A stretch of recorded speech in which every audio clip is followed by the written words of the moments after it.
Olá pessoal, tudo bem? Bom, vou fazer um vídeo aqui, tentar ser o mais breve possível, prometo, sobre a atividade 2, para mostrar um pouco na prática o que é para vocês fazerem.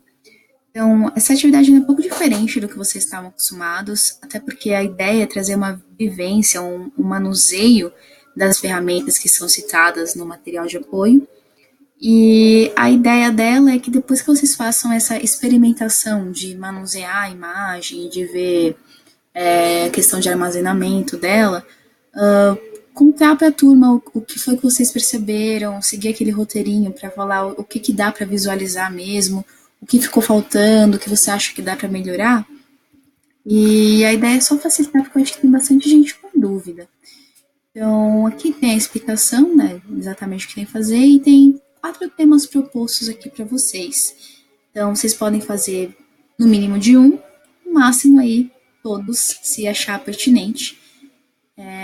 Então, depois que fizer a atividade, entra aqui no tópico e faz a sua contribuição.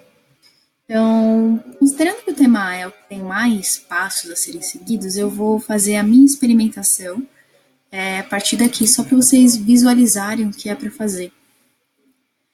Então, enquanto carrega aqui, vamos descendo.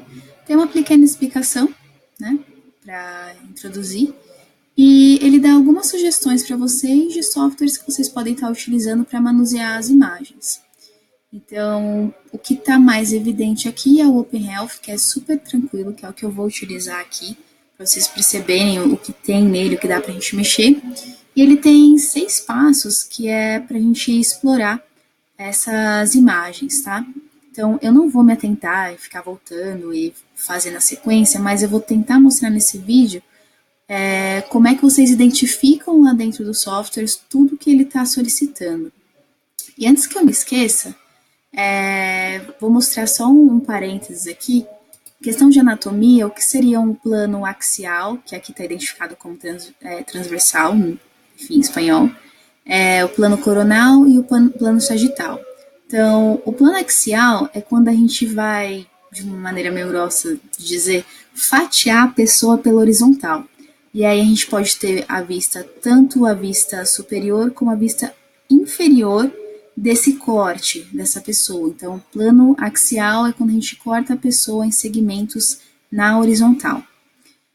O plano coronal é onde a gente vai separar a pessoa em porção anterior e porção posterior. Ou seja, a gente vai ter a vista da frente ou a vista por trás desse indivíduo. Lembrando que a gente também pode ter alguns segmentos de corte na sequência. E o plano sagital é o plano que vai fazer esse recorte no meio, mas aí a gente vai ter a diferença da parte direita dessa pessoa e da parte esquerda dessa pessoa. O plano sagital, em alguns lugares, quando ele está bem divididinho aqui no meio, ele pode ser chamado de plano medial. Mas se a gente trouxer ele a 1 centímetro para a direita, 1 centímetro para a esquerda do paciente, ele já passa a ser um plano sagital qualquer, ok? Então, só para tirar essa dúvida que tinha gente que estava pegando, e esses são conceitos gerais de anatomia. Então, vamos lá. Esse primeiro item aqui, esse primeiro link, ele vai abrir uma espécie de demo que explica o que está acontecendo no OpenHealth. Eu já vou abrir direto, o que permite que a gente manipule as imagens que eles têm aqui de exemplo. Então, nessa plataforma, a gente vai ter um total de 80 imagens aqui para conseguir manusear. E a gente pode procurar essas imagens pelo nome do paciente, pelo MRN, que nada mais é do que o código numeral de cada paciente. Então, Belona vai ser o item 6, o Juno vai ser o item 3, e por aí vai. A gente tem a questão da sequência de acesso que essa pessoa teve, então, para a gente ter uma progressão de melhorou, piorou, se tinha um tumor, ele cresceu, ele regrediu, um numeral para a gente saber que essa foi a primeira imagem colhida, que vem na sequência da segunda, da terceira e da quarta, sendo que a primeira foi feita no dia 19 de dezembro, mas a segunda, a terceira e a quarta foram feitas no dia 24, e por aí vai. E como eu já fui puxando aqui para o outro lado, aqui a gente tem a data que foi feito aquele estudo de imagem. Só um pequeno lembrete que quando a gente está falando em português, geralmente as datas a gente tem o dia, o mês e o ano. E como isso aqui está em inglês, a gente vai ter que identificar primeiro o mês, depois o dia e depois o ano. Ou seja, se eu quiser pegar uma imagem, vamos supor de hoje, dia 25/3/2018 aqui no Brasil, para identificar aqui eu teria que colocar 3, que é o mês, 25, que é o dia, e depois o 2018. A modalidade é o tipo de exame que foi colhido. Então, a gente vai ter a sigla MR para ressonância magnética, a gente vai ter a sigla CT para tomografia computadorizada, e a gente também tem a que vai ser a CR. Tem alguma aqui? Não. Então, a gente vem aqui, coloca CR para identificar o que a gente tem de radiografia computadorizada. Então, o raio-x. Okay? Deixa eu apagar. A descrição do estudo vai ser basicamente a área que foi utilizada, se foi utilizado contraste ou não. Então, aqui vai ser uma imagem do cérebro, aqui da parte do tórax, né, peitoral, a parte do pescoço, a parte do abdômen, o corpo todo e por aí vai. Então, aqui a gente não precisa tentar, né, não é uma das exigências entender inglês, mas é só para vocês compreenderem o que está acontecendo aqui nessa imagem. Então, eu vou pegar aleatório aqui, qualquer uma, para fazer a minha experimentação, que é o que vocês devem fazer em casa também. Então, sei lá, vou pegar isso aqui. A gente clica 2 vezes e a gente já cai nessa imagem. Vamos aguardar um pouquinho, tá carregando aos poucos. Eita, eu vou trocar porque essa é uma das lições de vocês. Pera aí, gente. A gente clica aqui em Study List. Ele volta pra gente. E aí a gente procura a imagem. Sem dar cola, né? Só explicar o que tá acontecendo já é o suficiente. Vamos aguardar um pouquinho. Então, beleza. Ele abriu aqui. A gente tem as séries. Se a gente clica, ele mostra pra gente o ícone aqui do lado. E as imagens são dispostas aqui embaixo. Só um pequeno parênteses, vocês perceberam que abriu as imagens uma na sequência da outra. Se vocês clicarem aqui no layout, vocês conseguem modificar. Ó, a matriz, uma das matrizes aparecendo, mas não é essa que aparece no exercício. Mas a gente quer uma imagem só por vez, coloca aqui essa imagem. Ah, não, eu quero 2 mesmo, prefiro visualizar assim, fique à vontade. Ah, mas eu quero uma embaixo e outra em cima. Também fique à vontade. Então, layout é só um jeito mais fácil de visualizar. Eu sou um pouco ceguinha, prefiro uma por vez, que fica muito mais fácil. Então, a primeira já foi identificada aqui, mas se eu quiser visualizar a segunda imagem, eu seguro ela e arrasto para o centro, e automaticamente ela aparece aqui para mim. Então, perceba que aqui ele identifica o nome do paciente, a sequência que ele está, o exame que foi feito, a data do exame, a quantidade de zoom que foi utilizada, sendo que o zoom eu tenho capacidade de aumentar ou diminuir, tá? Então, para os 2 lados aqui. E além disso, eu posso arrastar essa imagem para um local onde mais convém a minha visualização. Mas aqui fica constando a quantidade de zoom que tem. Aqui ele está identificando que ele tem uma perda pouco significativa, justamente porque ele não está realizando compressão dessa imagem. Então, a compressed é quando a gente tem essa compressão, se a gente tem o ano aqui na frente é porque não tem, ok? Aqui é questão de leste-oeste, questão de quanto que a gente aumentou e diminuiu essa imagem, tá? Do zoom.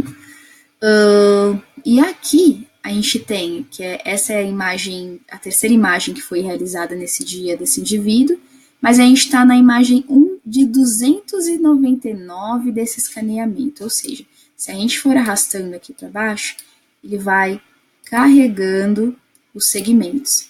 Percebam que, deixa eu abrir aqui nele de novo, que a gente tem o cocoroco da cabeça, bem no ápice da cabeça dele, já mostrando aqui os 2 ladinhos a parte do ombro, e a gente, ó, tá fazendo recortes horizontais desse indivíduo, no sentido céfalo-podálico, ou seja, da cabeça aos pés, ok? Então, eu consigo ir arrastando, visualizando uma a uma dessas imagens, ou eu posso colocar aqui para tocar no play, e ele vai fazendo automaticamente para mim todos os recortes, todas as imagens, as fotografias que foram tiradas no sentido da cabeça aos pés cefalopodálico desse paciente, tá ok? Se você colocar o sino, ele abre aqui pra gente conseguir visualizar também da mesma maneira. Deixa eu paralisar aqui, porque senão o vídeo vai travar toda a explicação. Outra coisa que a gente tem, e isso vocês vão ter a possibilidade até de mexer um pouquinho mais, que é a questão do janelamento, os levels. Então, perceba que o level, ele é uma forma de facilitar a questão de visualização. A gente pode ter o surgimento de artefatos na imagem que vão prejudicar. Quem não lembra que é artefato, vai ler. Não vou responder essa, não. Então, tem lá, a gente tem que saber o que é artefato, mas vamos dizer que é alguma coisa que vai piorar a qualidade dessa imagem em questão de diagnóstico. Então, geralmente a gente vai ter artefatos sendo gerados no momento em que essa imagem foi processada com o paciente. Então, os levels vão servir para a gente colocar a incidência de luz em diferentes pontos de diferentes vistas. Então, percebam que aqui a gente pode ir aumentando e retirando conforme a gente achar mais pertinente, conforme for a necessidade de visualização. Porque, por exemplo, isso aqui que ficou mais evidente é a parte óssea. Então, a gente tem o corpo vertebral, os dois segmentos e o processo espinhoso. Se o foco desse exame for visualizar com detalhes as vértebras, óbvio que a gente não vai apagar tudo, mas é interessante que a gente consiga deixar em evidência a parte que a gente quer. Então, isso é uma das coisas que vocês vão ter que fazer, não nessa imagem, mas na imagem que está sendo solicitada lá. Então, vocês vão ter que identificar o artefato e colocar também em evidência o que vocês precisarem ali. Se eu não me engano, é o que está a possível lesão na calota craniana do paciente. E aqui nem é calota craniana, então não dá para ajudar nesse quesito. Mas percebam que o level é a questão da incidência aqui de luz. Aqui a gente tem um length, que é a questão do comprimento. Ou seja, eu estou olhando esse corpo vertebral, eu quero saber quanto que ele está medindo nesse paciente. Aí você vem aqui e seleciona de fora a fora e ele já gradua para você. Você já consegue fazer uma questão de compreensão. Se essa vértebra está no tamanho que é adequado, se, por exemplo, se for um tumor, se ele cresceu de um mês a outro de tratamento, se ele regrediu de acordo com o tratamento que for feito. E se a gente identificar alguma anomalia, a gente pode pontuar onde está e, sei lá, eu achei aqui, não tem no caso, mas só um exemplo, eu achei um tumor, vai. Eu consigo identificar isso também na imagem. Eu achei uma outra parte aqui, um outro tumor aqui em cima e eu quero tentar graduar o tamanho dele. Então, eu seleciono lugares e eu vou procurar ângulos de incidência para conseguir identificar qual a angulação desse tumor ou dessa estrutura ali dentro. Opa!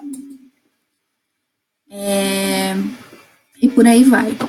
Então, a gente tem essas possibilidades de manuseio. Se eu clicar aqui em cima, eu consigo modificar de novo. Perceba que ela tem que ficar em amarelo para eu não estar arrastando ela. Então, por exemplo, vou pegar uma anotação aqui. Se eu chegar para fazer essa anotação aqui perto, não vai dar certo, porque na hora que eu clicar, automaticamente ele vai entender que eu estou mexendo no comprimento aqui da estrutura, ok? Então, só um cuidadinho com isso na hora que vocês estiverem manipulando. Eu gostei, quero mostrar essa imagem para os meus colegas. Vem aqui em mais e faz um download dessa imagem que foi manuseada por vocês. Eu acho que eu esqueci de falar. O que eu esqueci de falar aqui é a questão desse valor que aparece pra gente, 512 vezes 512. Ou seja, foram 512 pontos em linhas, 512 pontos em colunas que foram rastreados para conseguir gerar essa imagem, ou seja, isso aqui é a matriz da imagem. Lembrando que a matriz da imagem vai ser gerada a partir de uma quantidade de pixels agrupadas em linhas e colunas, e se a gente multiplica esse valor, a gente consegue localizar a quantidade de pixels que foi necessária para a gente ter essa imagem aqui e gerar um diagnóstico. Bom, gente, eu acho que era isso. A ideia é que vocês façam se apropriar mesmo dessa ferramenta, arrastar a imagem aqui, começar a mexer. Então, desse jeito, quando eu faço assim, eu visualizo tal coisa, mas está muito ruim, então vou mexer a incidência de luz, vou ver o que, que dá para melhorar, o que, que eu consigo ver com mais clareza. E aí, uma vez que você fez isso, você dá os prints no que foi selecionado. Então, por exemplo, aqui, no caso ele pede para você capturar o filtro com os resultados que você achou lá na primeira página. Da imagem que você abriu, você visualizou a data, quando que foi feito o exame, o tamanho da matriz e tudo mais. Aqui é uma questão prática de mexer na incidência de luz, fazer o janelamento de acordo com o que for necessário para conseguir tirar o artefato que surgiu nessa imagem. E, enfim, identificar aí a questão dos planos que podem surgir. Lembrando que o axial é o horizontal, o sagital é quando a gente corta a pessoa pela metade, digamos assim, ou seja, em porções direita e esquerda, e o coronal em porções anteriores e posteriores, ou seja, frente e costas, vamos dizer assim. E aí, o que você achou de mais interessante? Ai, nossa, eu gostei porque dá para girar a imagem na hora que tu coloca. Ou olha, achei que estava ruim porque a gente tenta mexer, mas se eu estou tentando deixar a incidente parte mole numa ressonância, não fica tão bom quanto eu mexo numa tomografia. E por aí vai. A ideia é que vocês façam essa experimentação, essa vivência de manuseio de imagens e compartilhem com os colegas os pontos que vocês acharem pertinentes. Eu espero que esse vídeo tenha ajudado, mas restando dúvidas, pode perguntar. A ideia é que vocês vivenciem a questão do processo de imagens, de como deixar essa imagem com qualidade. Beijo grande, pessoal. Quem sabe até uma próxima num vídeo assim.